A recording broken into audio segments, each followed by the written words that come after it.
श्री शिवाय नमस्तुभ्यम। जैसा कि आप सभी को पता है कि प्रत्येक महीने में पड़ने वाले मासिक शिवरात्रि सभी शिव भक्तों के लिए ये दिन विशेष होता है, क्योंकि इस दिन महादेव की पूजन करके आप विशेष फल प्राप्त कर सकते हैं। और गुरुजी पंडित प्रदीप मिश्रा जी के भी कई उपाय इस दिन करने होते हैं, जिन्हें करके आप विशेष लाभ प्राप्त कर सकते हैं। तो आज हम आपको इस वीडियो में गुरुजी पंडित प्रदीप मिश्रा जी के बताए मासिक शिवरात्रि में करने वाले 7 से 8 उपाय बताने वाले हैं, जिन्हें आप अपने जरूरत के अनुसार एक या एक से अधिक उपाय कर सकते हैं। आप चाहे तो एक उपाय कर सकते हैं या एक से अधिक उपाय भी अपनी आवश्यकता के अनुसार कर सकते हैं। पहला उपाय एग्जाम में सफलता हासिल करने के लिए, नौकरी, व्यवसाय से संबंधित। दूसरा उपाय मनोकामना पूर्ति के लिए। तीसरा उपाय शीघ्र विवाह से संबंधित है। चौथा उपाय अटके हुए कार्यों को पूर्ण करने वाला उपाय है। पांचवा उपाय धन प्राप्ति का सबसे आसान उपाय है। छठवां उपाय मनोकामना पूर्ति उपाय है। सातवां उपाय अकाल मृत्यु टालने वाला उपाय है।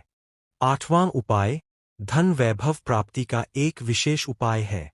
नौवां उपाय रोग मुक्ति का सबसे आसान उपाय है। सभी उपाय उपयोगी है।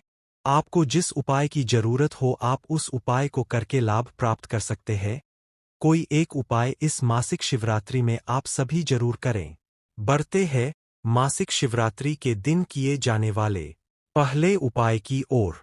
गुरु जी ने कहा है, आपको शिव पर बेलपत्र से दूध का अभिषेक करना है, मतलब दूध अर्पित करना है।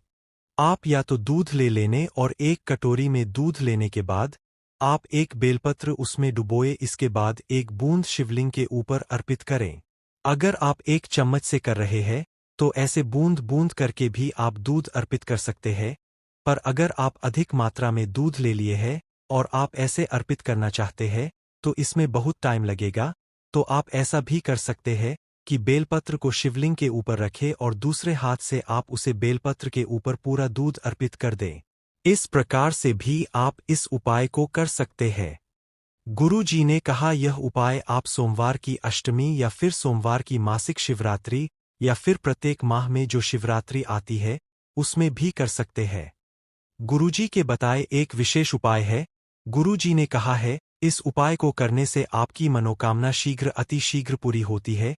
जिस भी उद्देश्य के लिए आप यह उपाय कर रहे हैं, वह चाहे एग्जाम में पास होने के लिए हो, धन प्राप्ति के लिए हो या कोई भी मनोकामना हो, वह 3 माह के अंदर पूरा होता है नजर आता है। तो यह काफी अच्छा और विशेष उपाय है जो कि मनोकामना पूर्ति के लिए कर सकते हैं। और आप यह किसी एग्जाम में सफलता प्राप्त करने के लिए भी कर सकते हैं। गुरुजी ने यह उपाय किसी एग्जाम या फिर व्यापार वृद्धि के लिए भी आप कर सकते हैं। ऐसा कहा है, पर गुरुजी ने कहा है आपको अपनी तरफ से पूरे प्रयत्न करना है, अपनी तरफ से आपको कोई कमी नहीं छोड़ना है और साथ में आपको भोलेनाथ के प्रति विश्वास भी पूरा रखना है। आपको सफलता जरूर मिलेगी।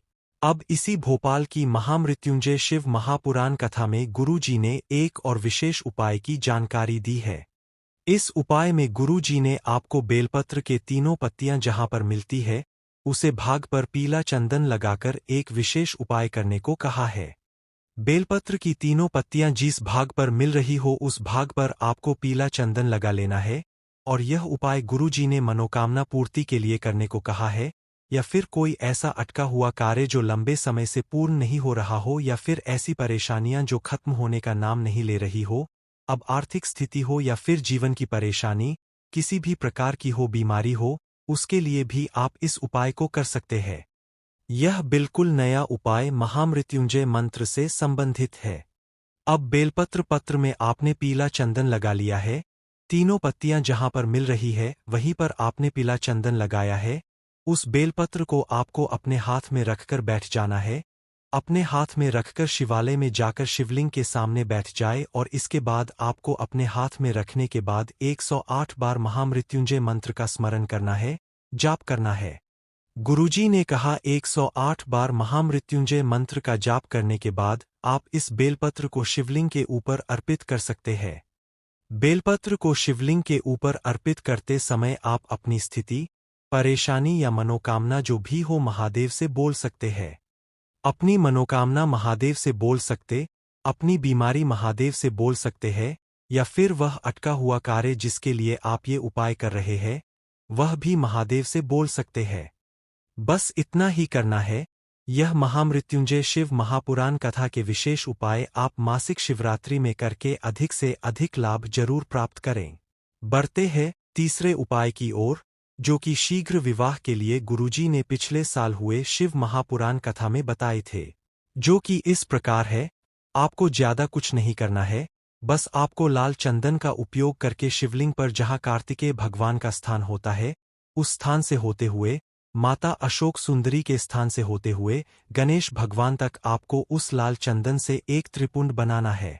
गुरुजी कहते हैं, ऐसा करने से अच्छे रिश्ते आएंगे और आपका विवाह भी शीघ्र ही हो जाएगा। बढ़ते हैं चौथे विशेष उपाय की ओर। कोई कार्य बहुत समय अटक रहा हो, पूरा नहीं हो रहा हो, अब आप चाहे वह आपकी कोई मनोकामना हो, पैसों को लेकर कोई समस्याएं हो, दुकान, व्यापार, नौकरी से संबंधित कोई समस्याएं हो, मतलब सभी प्रकार की समस्याओं के निराकरण के लिए गुरुजी ने इस उपाय को करने को कहा है।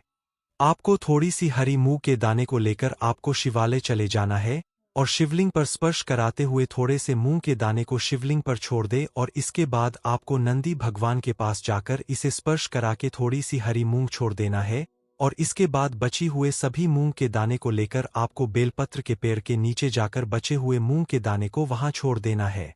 इस उपाय को आप मासिक शिवरात्रि में कभी भी कर सकते हैं। बढ़ते हैं पांचवें उपाय की ओर। अगर आप धन प्राप्ति का कोई आसान उपाय जानना चाहते हैं, तो आपको कुछ नहीं करना है, बस शिवलिंग पर एक लोटा जल अर्पित करना है। पर जल अर्पित करते समय आपको गुरुजी पंडित मिश्रा जी का बताया एक विशेष बात को ध्यान में रखना है। जल अर्पित करते समय जब आप आखिरी में थोड़ा सा जल बचा रहता है, तो कलश का मुख आपको अपनी ओर कर लेना है, उस बचे हुए जल को शिवलिंग पर अर्पित कर देना है। बस इतना ही करना है। बढ़ते हैं छठवें उपाय की ओर। अगर आपकी कोई मनोकामना जो बहुत समय से पूरी नहीं हुई है, तो आपको शिवलिंग पर एक अक्षत, एक बेलपत्र और उसके ऊपर आपको एक कलश साफ जल अर्पित कर देना है। गुरुजी कहते हैं कि ऐसा करना आप सभी शुरू कीजिए, आज नहीं तो कल भोलेनाथ आपकी सभी प्रकार की मनोकामनाओं को शीघ्र पूरा करेंगे। बढ़ते हैं सातवें विशेष उपाय की ओर।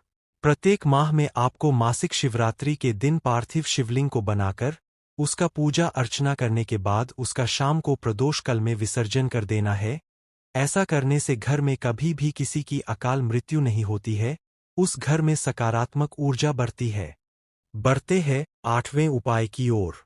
अगर आप चाहते हैं कि कोई ऐसा उपाय करूं जिससे मेरे जीवन में धन की बढ़ोतरी हो और मुझे किसी भी चीज की कोई कमी ना हो, तो आपको प्रत्येक सोमवार या फिर मासिक शिवरात्रि या फिर प्रदोष में एक कलश में कमलगट्टा को डुबोकर निकल लेना है। इसके बाद कमलगट्टे वाले इस जल को आपको शिवलिंग पर अर्पित करना शुरू कर देना है। ऐसे में महादेव के साथ साथ माता महालक्ष्मी की भी आप पर विशेष कृपा बनी रहती है।